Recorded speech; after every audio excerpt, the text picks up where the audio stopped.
Hello everyone, इस video हम देखने वाले हैं लूसेंट ऑब्जेक्टिव जीके बुक से हिस्ट्री, और ये हम लोग का पार्ट 8 है। अगर आपने से बाकी के पार्ट्स को नहीं देखा है तो प्लेलिस्ट जाकर चेक कर सकते हैं। इसमें आपको 40 MCQ देखने को मिलेगा, जो कि काफ़ी अच्छे क्वेश्चन से एग्जाम्स ओरिएंटेड है। तो एंड तक देखिए और बताइए कि आप 40 में से कितना स्कोर कर पाते हैं। तो चलिए शुरू करते हैं। आगे बढ़ने से पहले एक छोटा सा इन्फॉर्मेशन मैं आपको शेयर कर दूं। फ्रीडम सेल चल रहा है हमारे एप्लीकेशंस पे, जो आपको कोर्सेज काफ़ी कम कीमत पे मिल जाएगी। जैसे मैथ्स की कोर्स बहुत ही कम कीमत पर मात्र 105 रुपये में आपको मिल जाएगी, पूरे 1 साल की वैलिडिटी के साथ। पूरे चैप्टर वाइज उसमें मैथ आपको पढ़ाया जा रहा है। और साथ ही साथ जो 3500 प्लस जीके का क्वेश्चंस का मैंने आपको बुक बताया था, ई बुक के बारे में, तो वो आपको मात्र 100 रुपये में मिल जाएगा। तो अगर आप इंटरेस्ट रखते हैं तो जाकर के आज ही ले सकते हैं। और इसका PDF आपको दे दिया जाएगा, डोंट वरी, कि ऐसा नहीं कि PDF आपको नहीं मिलेगा, PDF मिल जाएगा ताकि आप प्रिंट आउट करा सकते हो। और साथ ही साथ अगर ऐसा ही बैच में आप जुड़ना चाहते हैं तो आप जुड़ सकते हैं। इसकी प्राइस आपका 149 है। तो बाकी सभी चीज़ों के लिए इस वीडियो के नीचे डिस्क्रिप्शन में आपको एप्लीकेशंस की लिंक मिल जाएगी, आप जहाँ से जाकर के एप्लीकेशंस पे स्टोर सेक्शन में कोर्सेज को ज्वाइन कर सकते हैं। देखिए फर्स्ट क्वेश्चन कह रहा है कि कौन से 3 वेद संयुक्त रूप से त्रयी या फिर वेद त्रयी कहलाते हैं। त्रयी या वेद त्रयी कहलाते हैं संयुक्त रूप से। तो स्टार्टिंग के जो 3 वेद हैं, ऋग्वेद, यजुर्वेद और सामवेद, इन्हीं को हम लोग कहते हैं। तो करेक्ट आंसर हो गया ऑप्शन ए। सेकेंड क्वेश्चन है कि भारत के राज्य चिन्ह में प्रयुक्त होने वाला जो शब्द है सत्यमेव जयते, किस उपनिषद से लिया गया। सत्यमेव जयते जो शब्द है वो लिया गया कहाँ से, मुंडक उपनिषद से। ऑप्शन ए करेक्ट होगा। थर्ड क्वेश्चन है कि सती प्रथा का अंत करने तथा ठगी को समाप्त करने का श्रेय किसको जाता है। तो हम कह सकते हैं सती प्रथा और ठगी प्रथा को समाप्त करने का जो श्रेय जाता है लॉर्ड विलियम बेंटिंग। यहाँ पे हम कह सकते हैं ऑप्शन बी बिल्कुल सही आंसर होगा, ध्यान रखिएगा। नेक्स्ट क्वेश्चन कह रहे हैं निम्नलिखित में से अवध के स्वायत्त राज्य के संस्थापक कौन थे। तो यहाँ पे अवध की बात की जा रही है। अवध के स्वायत्त राज्य के संस्थापक की बात करें तो शहादत खां, जिनको हम लोग बुरहान उल मुल्क के नाम से भी जानते हैं। तो बी यहाँ पे करेक्ट होगा। ठीक है, अवध से संबंधित एक पॉइंट और ध्यान रख सकते हैं। जैसे 1848 में लॉर्ड डलहौजी के द्वारा जो हड़प नीति स्टार्ट की गई थी, तो उसमें जो भी राज्य थे उनको कह सकते हैं हड़प नीति के तहत अंग्रेजी साम्राज्य में मिलाया जा रहा था। तो अवध को 1856 में कुशासन के आधार पर मिलाया गया था, ये ध्यान रखिएगा। ईस्ट इंडिया कंपनी के नेतृत्व में रॉबर्ट क्लाइव का उत्तराधिकारी निम्नलिखित में से कौन था। रॉबर्ट क्लाइव का उत्तराधिकारी किसे बनाया गया था, वारेन हेस्टिंग्स। यहाँ पे हम कह सकते हैं ऑप्शन सी होगा, वारेन हेस्टिंग्स। नेक्स्ट क्वेश्चन है कि ऋग्वेद में किस मंडल में शूद्र का उल्लेख पहली बार मिलता है। ऋग्वेद के किस मंडल में शूद्र का उल्लेख पहली बार मिलता है। तो यहाँ पे हम कह सकते हैं ऑप्शन डी बिल्कुल करेक्ट होगा। ठीक है, 10वें मंडल में डी को टिक करेंगे। कालकोठरी, जिसको हम लोग ब्लैक होल कहते हैं, ब्लैक होल की ट्रेजेडी जो होती घटना हुई थी, जिसमें 146 में से 123 लोग एक छोटे कोठरी में बंद कर दिए जाने के कारण मर गए थे। तो ये कहाँ पर घटी थी। ठीक है, इससे संबंधित कौन थे, तो कह सकते हैं बंगाल के जो नवाब थे सिराजुद्दौला, उन्होंने ही क्या किया था कि जो 20, ठीक है ध्यान रखिएगा, 20 जून 1756 का जो रात था, उस रात 146 अंग्रेजों को एक कमरे में बंद कर दिया था, जिसमें से 123 लोगों की मृत्यु सुबह पाई गई थी। तो यहाँ पे कह सकते हैं ये घटना कहाँ पे घटी थी, कलकत्ता में। तो ध्यान रखिएगा ऑप्शन डी यहाँ पे करेक्ट है। अगला पॉइंट्स, प्लासी के युद्ध के बाद भारत के लिए शाश्वत दुख की काली रात का आरंभ हुआ, यह बंगाल के किस कवि का कथन है। तो ये कवि जो थे नवीन चंद्र सेन। ठीक है, नवीन चंद्र सेन, ऑप्शन ए को टिक करेंगे। अगला पॉइंट्स क्या कह रहा है, नेक्स्ट पॉइंट ये है कि किस इतिहासकार ने 1765 ईस्वी से 1772 ईस्वी तक के कंपनी के राज्य को, द्वैत शासन के काल को डाकुओं का राज्य की संज्ञा दी थी।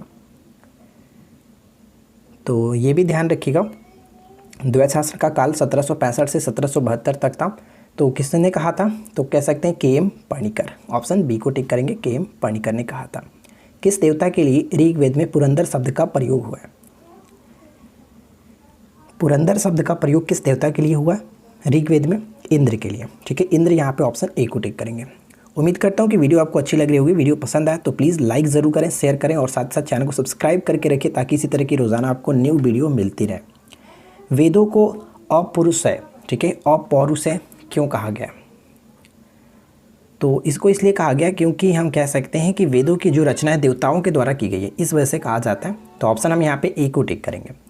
अगला पॉइंट है कि निम्नलिखित में से किसे एक नए संवत चलाने का यश प्राप्त है। नए संवत चलाने का यश, तो ध्यान दीजिएगा, लक्ष्मण सेन। ठीक है, लक्ष्मण सेन जो कि सेन वंश के काफ़ी जो कि प्रसिद्ध शासक थे, शक्तिशाली शासक के रूप में ज्ञात थे ये। तो इन्होंने, लक्ष्मण सेन ने 1190 में एक संवत चलाया था, ध्यान रखिएगा, जिसको हम लोग लक्ष्मण संवत के नाम से भी जानते हैं। तो यहाँ पे डी बिल्कुल सही आंसर है। ठीक है, और इन्हीं के जो कि दरबार में रहते थे जो कि गीत गोविंद के जो रचयिता थे जयदेव, ये भी ध्यान रखिएगा। सुरक्षा प्रकोष्ठ नीति, जिसको हम लोग इंग्लिश में रिंग फेंस पॉलिसी के नाम से जानते हैं, किससे संबंधित है? इसका संबंध हो जाता है वारेन हेस्टिंग्स के। राइट आंसर हो जाएगा option A, Warren Hastings. Allahabad की संधि 1765 के बाद रॉबर्ट क्लाइव ने मुर्शिदाबाद का उप दीवान किसे बनाया था? उप दीवान किसे बनाया था? तो महमूद रजा खान, यहाँ पे ए को टिक करेंगे। ठीक है, आगे देखिए। नेक्स्ट वन है कि निम्नलिखित में से किस भारतीय को रॉबर्ट क्लाइव ने बिहार का नायब दीवान नियुक्त किया था? तो कह सकते हैं राजा सिताब राय, डी करेक्ट होगा।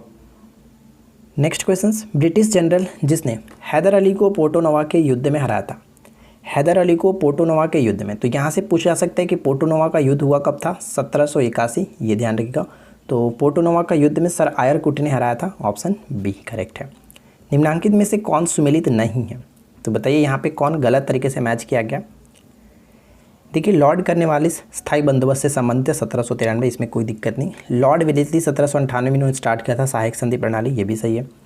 लॉर्ड हेस्टिंग्स जो कि द्वितीय आंग्ल मराठा युद्ध, यहाँ पे पॉइंट्स गलत है। अब बात करें कि द्वितीय आंग्ल मराठा युद्ध हुआ कब था, तो ये कह सकते हैं 1803 से 1805 के अंतर्गत हुआ था। और इस वक्त समय किसका चल रहा था?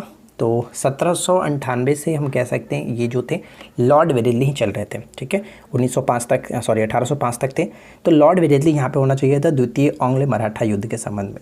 जो लॉर्ड हेस्टिंग्स आप देख रहे हैं ये तृतीय आंग्ल मराठा युद्ध के साथ संबंध होंगे, तो ये ध्यान रखिएगा। तो यहाँ पे गलत हमारा हो जाएगा सी। ठीक है, लेकिन लॉर्ड विलियम बेंटिंक के साथ यहाँ पे कोई दिक्कत नहीं है। 1829 का जो सती प्रथा का अंत हुआ था, तो इसमें ये बिल्कुल सही है। ठीक है, चलिए अगला पॉइंट्स, किस सिख गुरु ने विद्रोही राजकुमार खुसरो की सहायता धन एवं आशीर्वाद से की थी? तो इस प्रश्न का राइट आंसर क्या हो जाता है? हम ऑप्शन सी को टिक करेंगे, गुरु अर्जुन देव। और गुरु अर्जुन देव सिखों के कौन से गुरु थे? सिखों के 5वें गुरु थे। ठीक है, अगला पॉइंट्स, 1 नवंबर 1858 को महारानी विक्टोरिया का घोषणा पत्र इलाहाबाद में पढ़कर किसने सुनाया था? इलाहाबाद में पढ़कर किसने सुनाया था? तो इस प्रश्न का राइट आंसर क्या हो जाएगा? हम ऑप्शन बी को टिक करेंगे, लॉर्ड कैनिंग। ठीक है, लॉर्ड कैनिंग जो कि भारत के प्रथम वायसराय थे, वैशेषिक दर्शन के प्रतिपादक हैं। वैशेषिक दर्शन के प्रतिपादक के रूप में हम लोग किसे जानते हैं? तो हम यहाँ पे कह सकते हैं क्या होगा राइट आंसर? हम ऑप्शन वैशेषिक दर्शन के यहाँ पे करेक्ट आंसर होगा कर्नाद। ठीक है, कर्नाद ऑप्शन हम सी को टिक करेंगे, सी विल बी करेक्ट आंसर। अगला प्रश्न देखिए, गीत गोविंद के रचनाकार जयदेव किसकी सभा को अलंकृत करते थे? ऊपर मैं आपको बता चुका हूँ, गीत गोविंद के रचनाकार जो कि जयदेव जो हैं वो किसके दरबार में रहते थे? लक्ष्मण सेन। ठीक है, लक्ष्मण सेन करेक्ट होगा। भारत में ईस्ट इंडिया कंपनी की सफलता का राज क्या था? सफलता का राज हम कह सकते हैं करेक्ट आंसर होगा भारत में राष्ट्रीय भावना की कमी, कंपनी की सेना को पश्चिमी प्रशिक्षण मिला था तथा उनके पास आधुनिक हथियार थे, और भारतीय सैनिकों में राष्ट्रीय भावना का अभाव। तो यहाँ पे तीनों के तीनों पॉइंट सही है, इस वजह से ऑप्शन डी को टिक करेंगे, उपरोक्त तीनों। तथाकथित कुशासन के आधार पर किस गवर्नर जनरल ने मैसूर राज्य के प्रशासन को ले लिया था? तो यहाँ पे हमारा सही आंसर हो जाएगा लॉर्ड विलियम बेंटिंक। ठीक है, Lord William Bentinck option C को टिक करेंगे। किसकी समाधि के कारण नांदेड़ गुरुद्वारा सिखों द्वारा पवित्र माना जाता है? नांदेड़ गुरुद्वारा महाराष्ट्र में स्थित है, और ये कह सकते हैं गुरु गोविंद सिंह के समाधि, यहाँ पे राइट आंसर होगा ऑप्शन डी। अगला देखिए, बक्सर के युद्ध 1764 के समय दिल्ली का शासक कौन था? तो दिल्ली के शासक के रूप में हम लोग शाह आलम द्वितीय को जानते हैं, डी बिल्कुल करेक्ट आंसर है। नेक्स्ट क्वेश्चन कह रहा है कि हम्पी, तिरुवनमलई, चिदम्बरम, श्रीरंगम, तिरुपति आदि मंदिरों के सामने की ओर बने हुए राय गोपुरम का निर्माता कौन था? तो इनको हम लोग जानते हैं कृष्ण देवराय के संबंध में। ठीक है, कृष्ण देवराय ऑप्शन हम बी को टिक करेंगे। आगे की तरफ बढ़ते हैं। नेक्स्ट पॉइंट कह रहा है कि विजयनगर बहमनी संघर्ष का आरंभ किसके शासनकाल में हुआ था? ठीक है, विजयनगर और बहमनी संघर्ष जो हुआ था, बहमनी साम्राज्य का संघर्ष, तो ये किसके समय में हुआ था? ऑप्शन ए, हरिहर एवं बुक्का के। ठीक है, उसी के समय में स्टार्ट हो चुका था, ऑप्शन ए। रामचरितमानस के लेखक तुलसीदास किसके शासनकाल से संबंधित थे? रामचरितमानस के जो लेखक है तुलसीदास है, और ये किसके शासनकाल से संबंधित है? अकबर, डी को टिक करेंगे, अकबर। अगला पॉइंट्स, किस युद्ध में बाबर ने जिहाद का नारा दिया और तमगा नामक कर को समाप्त किया और युद्ध जीतने के उपरांत गाजी की उपाधि भी धारण की थी? तो यहाँ पे हमारा सही आंसर हो जाता है ऑप्शन ए, खानवा के युद्ध। ठीक है, ऑप्शन ए को टिक करेंगे, खानवा के युद्ध में। खानवा का युद्ध हुआ कब था ये भी आपको याद रखना है। जैसे खानवा का युद्ध 1527 में हुआ था, मेवाड़ के राजा राणा संगा और बाबर के बीच। ठीक है, और ये जो खानवा पड़ता है आगरा से करीब 35 किलोमीटर की दूरी पर स्थित था। मुंबईया नामक पद शैली के जन्मदाता बाबर ने अपनी आत्मकथा तुजक-ए बाबरी किस भाषा में लिखी थी? तो ध्यान दीजिएगा, बाबर ने अपनी आत्मकथा तुजक-ए बाबरी के नाम से लिखा था और किस भाषा में लिखा था?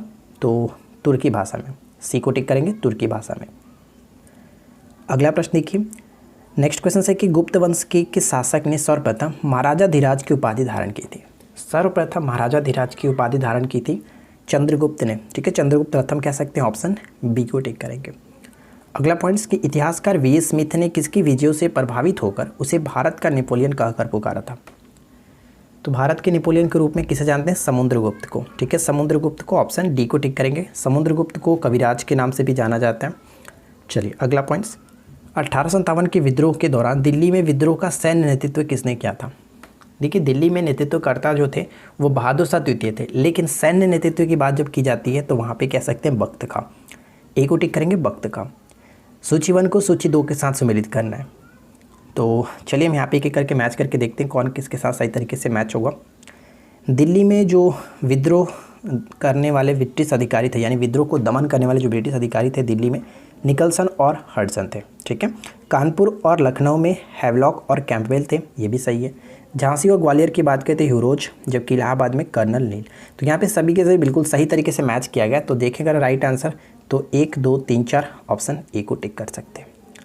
आगे बढ़ते हैं, अगला पॉइंट्स, हरिहर एवं बुक्का ने किस संत के प्रभाव में आकर विजयनगर साम्राज्य की या फिर विजयनगर राज्य की स्थापना की थी? उनका नाम क्या? उनका नाम हम कह सकते हैं माधव विद्यारण्य। ठीक है, ऑप्शन हम ए को टिक करेंगे, Madhav Vidyaranya, option A correct होगा। नेक्स्ट पॉइंट, विजयनगर साम्राज्य की स्थापना कब हुई थी? ये क्वेश्चन भी बहुत इंपॉर्टेंट है। विजयनगर साम्राज्य की स्थापना कह सकते हैं 1336 ईस्वी में। ठीक है, 1336 ईस्वी में, तो यानी कि ये 14वीं सदी में हुआ था, ऑप्शन सी करेक्ट है। ध्यान रखिएगा। आगे बढ़ते हैं, हरिहर और बुक्का नामक 2 भाइयों ने मिलकर के किया था? किस मुगल शासक ने सैयद भाइयों को गिराया था? किस मुगल शासक ने सैयद भाइयों को गिराया था? तो पतन किया मोहम्मद शाह, जिनको हम लोग रंगीला बादशाह के रूप में जानते हैं, मोहम्मद शाह। नादिर शाह का आक्रमण भी इन्हीं के समय में हुआ था। अकबर के शासनकाल में भू राजस्व सुधारों के लिए कौन उत्तरदायी था? अकबर के शासनकाल में भू राजस्व के लिए या फिर भू राजस्व सुधारों के लिए कौन उत्तरदायी थे? राजा टोडरमल, ऑप्शन बी। अकबर द्वारा बनाए गए उपासना भवन या फिर पूजा गृह का नाम क्या था? तो हम ये कह सकते हैं अकबर द्वारा बनाए गए उपासना भवन का नाम क्या था? इबादत खाना। अब यहाँ पे मैं आपको 2 क्वेश्चंस पूछता हूँ। इबादत खाना की स्थापना सबसे पहले कब हुई थी? ये क्वेश्चंस, और साथ ही साथ इबादत खाना सबसे पहले जो कि हम बात करते हैं, कुछ ही लोगों के लिए इसके दरवाजे खोले गए थे, लेकिन इन्होंने कब, अकबर ने कब सभी धर्मों के लिए इसके दरवाजे खोल दिए थे कि इसमें सभी लोग आकर अपनी समस्या को रख सकते हैं? तो ये दोनों क्वेश्चंस आपको नीचे कमेंट्स करके राइट आंसर देना है। अगला पॉइंट्स ये कह रहा है कि गुप्त राजवंश किस लिए प्रसिद्ध था? गुप्त राजवंश किस लिए प्रसिद्ध था? तो यहाँ पे हमारा करेक्ट आंसर होगा कला एवं स्थापत्य के लिए प्रसिद्ध था, ऑप्शन ए, कला एवं स्थापत्य के लिए प्रसिद्ध था, ऑप्शन हम ए को टिक करेंगे। ठीक है, तो देखिए यहाँ पे 40 MCQ हम लोगों ने कवर किया और उम्मीद करते हैं कि आपको ये 40 क्वेश्चन अच्छे लगे होंगे। नीचे कमेंट्स करके बताइए कि आउट ऑफ 40 से आपने कितना स्कोर किया। वीडियो कैसी लगी नीचे कमेंट्स करके जरूर बताएं। और साथ ही साथ जो मैंने आपको ऑफ़र के बारे में बताया, कल तक ऑफ़र आपका चल रहा है, तो अगर आप इंटरेस्ट रखते हैं तो जाकर के ज़रूर ज्वाइन करें। काफ़ी अच्छी चीज़ें वहाँ आपको मिलेगी काफ़ी कम कीमत पे। खास करके आपको मैथ्स वाला ज़रूर ज्वाइन करना चाहिए, क्योंकि वहाँ पे आपको चैप्टर वाइज मैथ अच्छी तरीके से सीखने को मिल जाएगा। ठीक है, तो चलिए मिलते हैं नेक्स्ट क्लास में। Thanks for watching, keep learning, have a good day.